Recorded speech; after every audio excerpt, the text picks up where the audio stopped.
Salut tout le monde, c'est E-Tech et aujourd'hui on se retrouve avec la Tesla Model 3. Donc si vous me suivez depuis un petit moment, je vous en avais parlé déjà au salon de l'auto à Paris, donc il me semble que c'était en octobre ou novembre 2018. Et donc là j'ai eu cette Tesla Model 3 pendant la journée et donc je me suis dit pourquoi pas vous proposer une petite vidéo sur celle-ci.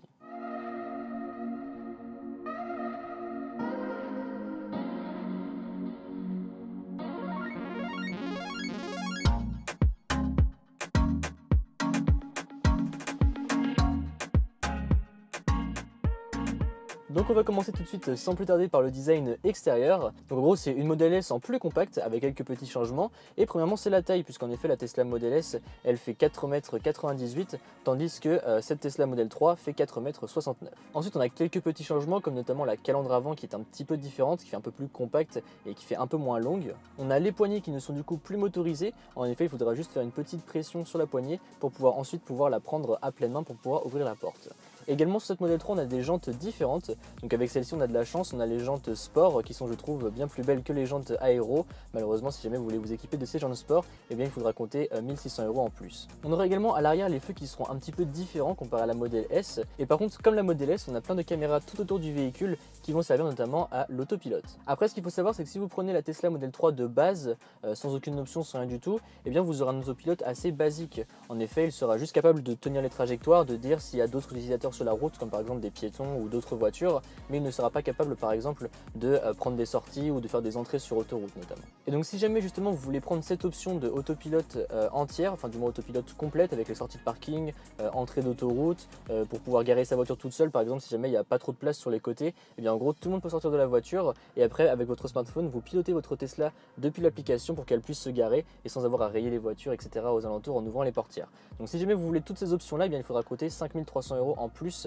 par rapport au budget prévu. Passons désormais au design intérieur. Donc ici comme vous pouvez le voir on a les sièges en noir avec les finitions un peu bois sur le tableau de bord et c'est vraiment très sympa. Après vous avez également les sièges couleur blanche si jamais vous le désirez. Alors d'ailleurs en parlant de compteur, de tableau de bord etc, ça m'a un peu surpris aux premières minutes de conduite car en fait on a simplement un seul écran tactile juste ici de 15 pouces et sinon on n'a aucun compteur derrière le volant ni quoi que ce soit. Donc en fait pour voir la vitesse eh bien, ce sera sur le coin supérieur gauche de l'écran. Donc j'avoue qu'il faut quand même s'y faire un petit peu parce que du coup au lieu de regarder comme ça il faut décrocher le regard pour pouvoir le regarder sur le petit écran. Après par contre ce qui est cool dans cette Tesla c'est qu'on a 5 places mais ce sont 5 vraies places. Par exemple si on regarde à l'arrière c'est pas une petite place, on pourra quand même tenir à 5 adultes. Bon on sera un peu serré mais moins que dans d'autres voitures qui sont avec des moteurs thermiques car du coup vous savez au milieu on aura notamment la grosse bosse là derrière alors que là du coup tout le plancher est plat étant donné qu'il y a seulement les batteries et rien d'autre. En plus de ça on a pas mal de rangements dans toute la voiture, donc ici au milieu on a une grande boîte de rangement, on a là pour les gobelets et on a également un grand rangement ici et en plus vous aurez 4 prises USB dans la voiture donc c'est très pratique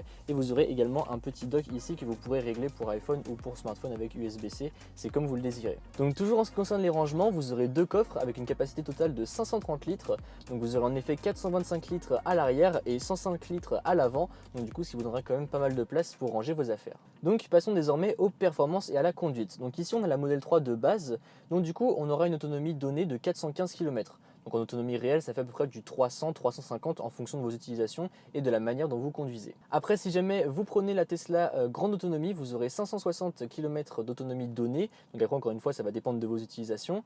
Et après, si jamais vous prenez la modèle performance, là vous aurez 530 km d'autonomie donnée. Ensuite, pour faire le 0 à 100, encore une fois, ça va dépendre du modèle que vous prenez. Ici, sur le modèle de base, le 0 à 100 se fait en 5 secondes 6. Sur le modèle grande autonomie, il se fait en 4 secondes 6. Tandis que sur le modèle performance, il se fait en 3 secondes 4. En ce qui concerne la vitesse maximale, donc vous pourrez aller à 225 km/h avec ce modèle de base. Avec la modèle grande autonomie, vous pourrez aller jusqu'à 233 et avec la modèle performance jusqu'à 261.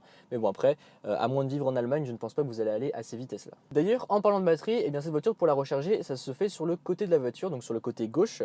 Vous avez en fait sur l'écran un petit bouton, vous appuyez sur ce petit bouton tactile et en fait du coup ça va ouvrir la trappe sur le côté du véhicule et ensuite vous n'aurez plus qu'à brancher le chargeur et ensuite pour une recharge complète, donc environ de 15-20% jusqu'à 80, car il ne faut jamais aller charger jusqu'à 100% à moins de faire des grands trajets, et bien ça sera environ entre 30 et 45 minutes. Donc voilà, c'est vachement rapide et en fait c'est le temps de faire une pause. Voilà, on va faire une pause, on va prendre un café et pendant ce temps-là la voiture va se recharger rapidement. Donc au final c'est pas plus mal puisque ça vous fait faire une pause et puis comme ça la voiture se recharge en même temps sans avoir à payer d'essence. D'ailleurs justement si vous voulez acheter une Tesla, eh bien, je vous mettrai un code dans la description et ce code là vous permettra d'avoir le rechargement gratuit. Donc vu que c'est une voiture électrique, eh bien, il y a plein d'avantages. Donc la première c'est que du coup c'est une conduite vachement silencieuse, donc c'est vachement agréable parce que du coup on n'entend vraiment rien. Et par contre quelque chose qui est vraiment démentiel sur les voitures électriques et en particulier sur les Tesla, c'est leur accélération, car du coup vu que c'est électrique, hop, on va juste appuyer sur la pédale et ça va être instantané. Donc au feu rouge on peut prendre tout le monde à la course, on peut prendre les motos, les voitures de course, bref tout ce que vous voulez, et bien tout le monde sera lâché derrière parce que c'est tellement rapide avec une Model 3 ou même une Model S ou toutes les Tesla en général que du coup vous laisserez tout le monde sur place. Peu importe le modèle que vous avez, c'est vraiment très très rapide. Ensuite, parlons maintenant un petit peu de la voiture, car comme vous avez pu le voir, c'est pas une voiture traditionnelle, puisqu'en fait tout va se faire via cet écran tactile. C'est pareil, sur le volant on n'a rien, on a seulement deux petites molettes ici au niveau des pouces. Ensuite ici on aura la molette pour reculer, avancer, etc. Et ici pour le pare-brise, mais sinon on n'aura rien d'autre. Tout se fera ici via l'écran tactile. Donc c'est un système vraiment très simple, donc qui est sous l'OS de Tesla, et c'est vraiment très intuitif. C'est un petit peu comme Apple, c'est très facile d'utilisation, et franchement on s'y fait très rapidement. En plus vous avez un abonnement 4G en fait directement intégré à l'écran, donc du coup ça vous permettra d'avoir Google Maps notamment. Vous pourrez avoir de la musique en streaming directement depuis la voiture en mettant votre compte Spotify par exemple, ou même vous pouvez créer un compte Spotify juste pour cette voiture, et du coup c'est vachement bien, c'est très pratique, car comme ça si jamais votre téléphone ne capte pas et que votre Tesla capte, et bien vous pourrez toujours avoir votre musique sur Spotify sans avoir de soucis. En plus ce qui est cool, c'est qu'on va régulièrement avoir des mises à jour pour pouvoir updater la voiture, pour lui apporter notamment des nouvelles fonctionnalités, donc ça c'est vachement cool, et c'est encore une fois ça va se faire via l'application Tesla que vous installerez sur votre smartphone. Donc là malheureusement cette voiture là ne m'appartient pas, donc je ne peux pas vous montrer l'application, mais je vous ferai une vidéo sur la Model S dans quelques mois,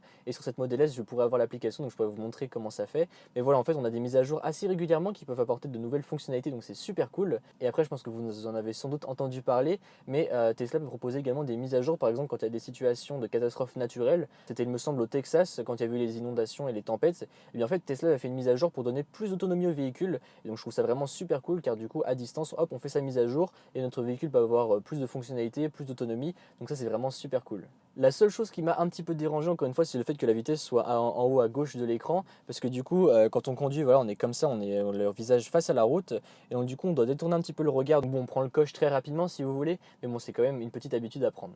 Donc passons désormais au prix de ce véhicule. Donc si jamais vous le prenez sans option, sans rien, et bien il est au prix de 42 000 euros. Donc certains pourront trouver ça cher, mais au final quand on compare avec une e-Golf qui vaut 46 000 euros et une BMW i3 qui vaut 43 000 euros, au final c'est pas si déconnant que ça. Surtout qu'en plus, donc, vous payez 42 000 euros, mais ensuite vous avez toutes les réductions de l'État, puisqu'en France on a quand même pas mal d'aides lorsqu'on prend des véhicules électriques qui du coup feront encore amortir le prix, plus évidemment eh bien, vous n'avez pas l'essence à payer, donc ça c'est quand même une sacrée économie. Autre petite chose en plus que vous allez économiser par rapport à une Tesla et que peu de gens parlent, c'est qu'en fait du coup vu qu'on n'a pas de moteur, on a très peu de choses à part des batteries, et bien en fait on n'aura quasiment jamais besoin de la faire réviser. Et les seules choses qu'il y aura éventuellement à changer sur une Tesla, c'est les plaquettes de frein. Et encore avec Tesla en fait il y a un système où dès que vous levez le pied de l'accélérateur, et bien la voiture va ralentir toute seule. Et donc du coup ce qui fait que vous freinez quasiment jamais. Donc même ça, les plaquettes de frein encore elles s'abîment vraiment très très peu. Et du coup eh bien c'est vraiment super cool car vous n'avez jamais à la réviser. Donc encore une fois vous faites des belles économies là-dessus aussi. Donc conclusion sur ce véhicule, eh bien j'ai adoré. La conduite silencieuse et à la fois rapide quand on lui demande, c'était vraiment super cool.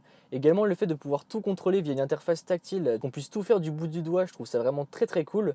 En plus encore une fois on a plein de rangements, que ce soit la boîte à gants, le coffre avant, le coffre arrière. On a quand même vachement de place avec les sièges. Franchement c'est vraiment une bonne voiture. Après oui elle coûte un peu cher, mais encore une fois c'est à considérer. Si jamais vous retirez en plus les aides que l'État va vous fournir, plus le fait qu'il n'y a pas de révision, plus le fait que vous ne paierez pas l'essence, et bien vous verrez qu'au final ça viendra moins cher que ce que vous le pensiez.